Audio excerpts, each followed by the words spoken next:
السلام علیکم every one. تو آج ہم لوگ بات کرنے جا رہے ہیں مارس ٹرانزٹ ان کینسر اور جانتے ہیں کہ ان کا ایریز والوں پر کیا اثرات ہوں گے اس کے.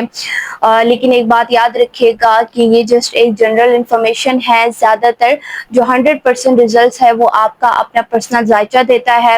اور اگر آپ کو اپنی پرسنل ریڈنگ کروانی ہو تو آپ ہم سے ڈی ایم یا پھر واٹس ایپ پر رابطہ کر سکتے ہیں. اس میں آپ کو گائیڈ کیا جائے گا اینڈ دین انشاءاللہ آپ کو 100% ریزلٹس ملیں گے. چلیے جی اب ہم اپنی ویڈیو اسٹارٹ کرتے ہیں. تو ایریز والوں پر اس کے کیا اثرات ہونے والے ہیں. تو جی ان کے لیے سب سے پہلے کام کے حوالے سے اگر میں بتاتی چلوں تو کام کاروبار کے معاملات تھوڑے سے ڈسٹرب نظر آ رہے ہیں. خاص طور پر اگر آپ لوگ پراپرٹی وغیرہ سے ریلیٹڈ کام کر رہے ہیں اور خاص طور پر اگر آپ کا لائک فورسز وغیرہ سے ریلیٹ کام ہے تو اس میں یہ ہے کہ تھوڑے سے معاملات ڈسٹرب ہو سکتے ہیں. باڈی سے ریلیٹ لائک ویکنیس وغیرہ آ سکتی ہے. انرجی تو ایک رہے گی آپ کے اندر کاموں کو لے کر, کافی زیادہ آپ انرجیٹک رہیں گے کہ کام وغیرہ کریں. لیکن اس میں دو چیزیں آ جائیں گی, یا تو آپ بہت زیادہ یہ کہ انرجیٹک رہیں گے کام کو لے کر, یا پھر آپ بہت زیادہ لیزی یہاں پر ساؤنڈ کریں گے. اس کا یہ ہوگا کہ اگر آپ لوگ لیٹ نائٹ بہت زیادہ جاگ رہے ہیں نا, اگر آپ خود پر فوکس نہیں کر رہے, خود کو ریلیکس نہیں کر رہے, تو اس میں ہیلتھ کے بھی کافی زیادہ ڈسٹربنس نظر آ رہی ہے. اور خاص طور پر انفیکشن وغیرہ کے انکام نظر آ رہے ہیں. انفیکشن وغیرہ ہو سکتا ہے باڈی میں.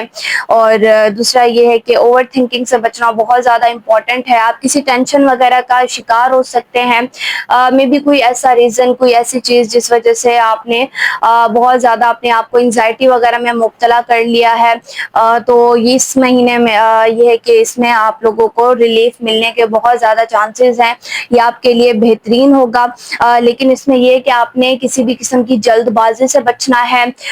اس میں یہ ہے کہ اگر آپ لوگ جلد بازی کرتے ہو, خاص طور پر جو آپ کے پارٹنرشپ وغیرہ کے معاملات ہوں گے, تو اس میں بہت زیادہ احتیاط کرنی ہے. ہر چیز کو سوچ سمجھ کر لے کر چلنا ہے. کسی بھی چیز میں لاپرواہی بالکل بھی نہیں کرنی ہے آپ نے.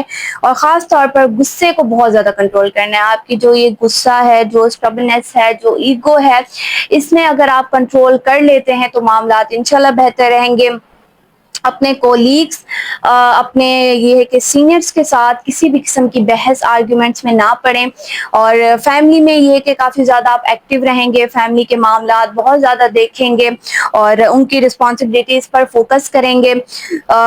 لیکن یہ ہے کہ کافی زیادہ آپ کو جو ایک کمفرٹ ملے گا وہ آپ کی فیملی میں ہی ملے گا. خاص طور پر آپ کی مدر سے آپ کو یہ کہ کافی زیادہ ایک کہتے کہ مدر کے ساتھ زیادہ تر بیٹھنا, ان کے ساتھ باتیں کرنا زیادہ تر اچھا رہے گا. ایک پرسکون ماحول رہے گا. لیکن اس میں یہ ہوگا کہ آپ نے کام کی ٹینشن بہت زیادہ نہیں لینی. اپنے فیملی میں یہ ہے کہ اگر آپ ٹائم اسپینڈ کرتے ہیں جو ایک آپ کا مینٹل پیس ہے وہ بالکل اسٹیبل رہے گا. باقی یہ ہے کہ پراپرٹی وغیرہ کے معاملات, جیسے لینڈ پراپرٹی ہو گیا یا جائیداد وغیرہ کے جو بھی معاملات ہیں, تو ان میں بھی کافی زیادہ چیزیں بہترین نظر آ رہی ہیں. آپ کے گھر میں رینوویشن وغیرہ کا کام ہو سکتا ہے, ریپیئرنگ وغیرہ کا کام ہو سکتا ہے. اور یہ ہے کہ شفٹنگ کے بھی بہت زیادہ چانسز ہے. ہو سکتا ہے کہ ایک گھر سے دوسرے گھر یا پھر ٹریول کے لیے آپ جا سکتے ہیں. اور خاص طور پر میں آپ کے پرسنل لائف میں یہ ہے کہ بہت زیادہ معاملات آپ لوگ دیکھ کر چلیں گے. یہ ہے کہ پروفیشنل لائف کو بھی ایک بیلنسڈ کر کے چلیں گے. پروفیشنل لائف میں بھی معاملات دیکھیں گے کافی زیادہ, لیکن پرسنل لائف میں زیادہ تر ایکٹیویٹ ہوتے ہوئے نظر آ رہے ہیں. اور دوسری یہ ہے کہ پرسنل ریلیشنس کے حوالے سے بات کروں, میرج کے حوالے سے بات کروں, تو اس میں یہ ہے کہ کمیونیکیشن کلیئر ہونا بہت زیادہ ضروری ہے. آپس میں اگر کسی بھی قسم کا مس انڈرسٹینڈنگ ہے تو اس کو دور کرنا بہتر رہے گا. اور جیسے کہ میں نے آپ کو کہا کہ اس مہینے میں آپ کو بڑے بڑے ڈیسیجنز بھی لینے پڑ سکتے ہیں آپ کے ریلیشن کے حوالے سے. اور ریلیشن اگر آپ کسی نیگیٹو ریلیشن میں ہیں تو اس طرح کے تھاٹس آ سکتے ہیں کہ یا تو اس کو کوشش کرنی ہے آگے چلیں یا پھر بالکل ہی اس کو ختم کر دیں. تو زیادہ تر مائنڈ اسی سچویشن میں چلے گا. تھوڑا بہت کنفیوژن کا بھی آپ شکار رہیں گے. بس یہ ہے کہ آپ نے کسی بھی قسم کی آرگومنٹس وغیرہ کو اوائڈ کرنا کرنا ہے اپنے یہ ہے کہ خاص طور پر اپنے اسپاؤس کے ساتھ ہر چیز آپ نے ان کے ساتھ ہر چیز لے کر چلنی ہے ان کو اپنے ساتھ یہ ہے کہ کسی بھی قسم کے اگر ٹینشن وغیرہ ہے کسی بھی ریزن کی وجہ سے آپ ڈسٹرب ہیں تو ان کو اگر آپ ان کے ساتھ ہر چیز شیئر کرتے ہیں ان کو ساتھ لے کر چلتے ہیں تو اس میں بھی یہ ہے کہ آپ کی کافی زیادہ سپورٹ ایک رہے گی۔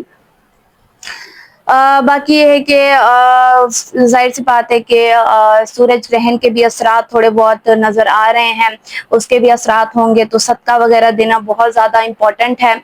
کوشش کرنا ہے کہ اپنے گھر میں زیادہ تر آپ نے گھر کو روشن رکھنا ہے، جو بھی لائک مغرب کے بعد اپنے گھروں میں اندھیرا رکھتے ہیں، روشنی نہیں رکھتے، تو ان کے لیے ہے کہ اپنے گھر کو چاہے تھوڑی بہت ہی لائٹ کیوں نہ ہو لیکن لائٹ ہونی چاہیے۔ اور دوسرا گھر میں جو لڑائی جھگڑے ہوتے ہیں کچھ بھی تو ان سب چیزوں کو آپ نے اوائڈ کرنا ہے، یہ بہت زیادہ ضروری ہے۔ اور خاص طور پر آئینے وغیرہ سے تھوڑی سی احتیاط کرنی ہے، جو لوگ ایسے ہیں جو ایک ایک گھنٹہ دو دو گھنٹے شیشے کے سامنے کھڑے رہتے ہیں کسی بھی یہ ہے کہ خاص طور پر جو لیڈیز ہیں ان کے لیے میں بتاتی چلوں کہ بال وغیرہ کھول کے بہت زیادہ لائک مرر کے سامنے وہ اپنے آپ کو سنوارتی ہیں اس طرح سے، تو تھوڑا سا آپ نے اوائڈ کرنا ہے، اس چیز کا خیال رکھنا ہے خاص طور پر جب تک یہ کہ سولر ایکلپس ہے تب تک تھوڑا سا احتیاط کرنی ہے، یہ 2-3 دن تھوڑا سا خیال رکھیں، اس کے بعد معاملات بہتر رہیں گے۔ اور یہ ہے کہ آپ نے سورہ مزمل کی تلاوت لازمی کرنی ہے، اپنا صدقہ آپ نے ریڈ کلر کی کسی بھی چیز کا صدقہ دے دیں، اور اگر زیادہ نہ ہو سکے تو یلو کلر میں جو آتی ہے یلو کلر کی کوئی بھی چیز ہوگی، مٹھائی وغیرہ ہو جاتی ہے، آپ اس کو بھی ڈونیٹ کر سکتے ہو، وہ بھی یہ ہے کہ آپ کے لیے ایک بہترین رہے گا۔ اور گھر میں کوئی بھی ایک میٹھی سی چیز بنا کے اس کو بھی آپ یہ ہے کہ صدقے کے طور پر دے دیں، انشاءاللہ یہ بہت زیادہ آپ کے لیے معاملات بہتر ہو جائیں گے۔